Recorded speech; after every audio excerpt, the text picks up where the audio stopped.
Hello and welcome to HomeWorks. Now, some time ago, I actually mentioned a game called Jacks. I don't know if you got a chance to talk to your parents about it. Remember these? The jacks and the ball and trying to catch it?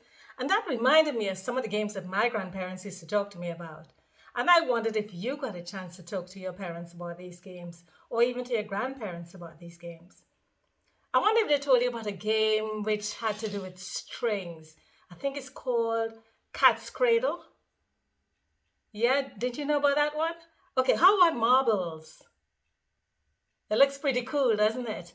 And there's another game that a friend of mine told me about called Kabady. I'm sure your parents might have told you about playing this when they were younger. What about jump rope? Do you know something? I don't think I would ever be that good. That was brilliant. Now, when we were smaller, we used to play with something that kind of looked like this. I don't know if you recognize it. Do you recognize it? Of course, it wasn't so polished and so refined because we made it from the branch of a tree. But this is one that I purchased recently. It's called a slingshot. Yeah, what you do is you put the pedal here in this band here, and then you pull away. So maybe you might be much stronger than I am. And then you fire away. You fire that sling. And that, of course, reminds me of the story from the Bible of David and Goliath.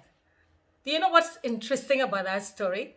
Is that David was quite young when he did that. I know what you're going to tell me. You know what? That you're so small, you're so young, and people don't really take you seriously.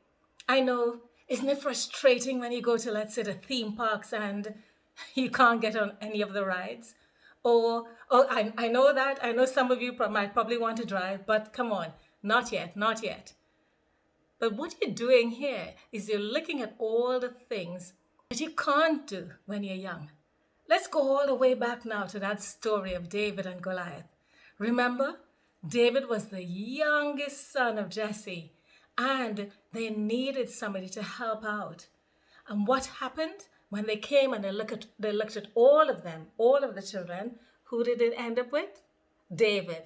Yep, and David, as young and as small as he was able to defeat that giant. All the others were running scared. Wow, can you imagine that? These big men, they were actually running scared of Goliath. But who stood firm? As young as he was, as small as he trusted in God. And he took out his sling and he fired away. And guess who defeated Goliath? David. This little boy was able to defeat this giant of a man because he trusted in God. And wait, what about Samuel? Remember Samuel? While he was sleeping, he kept hearing a voice, call him and call him. And finally he went to seek advice and he was told, just respond, take your time and respond. So what did he do? He said, speak, I'm listening. So these are two people in the Bible who are very young, probably just as young as you are right now. But they were used by God to be the best that they could possibly be. So don't moan, don't whinge. You might be young, but you're probably very mighty when God is involved in your life.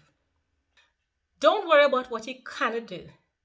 Think about what you can probably do and discuss it with your parents. Maybe you could paint something, paint a picture or design something to cheer somebody up.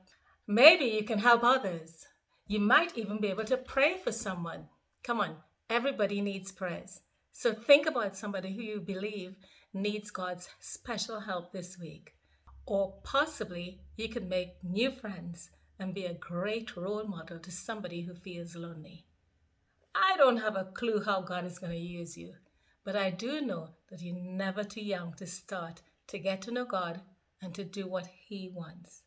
So this week, talk to your parents and see what it is you can possibly do or how you might be able to be used of God to help others. Have a great week now. That's all for HomeWorks. Amen.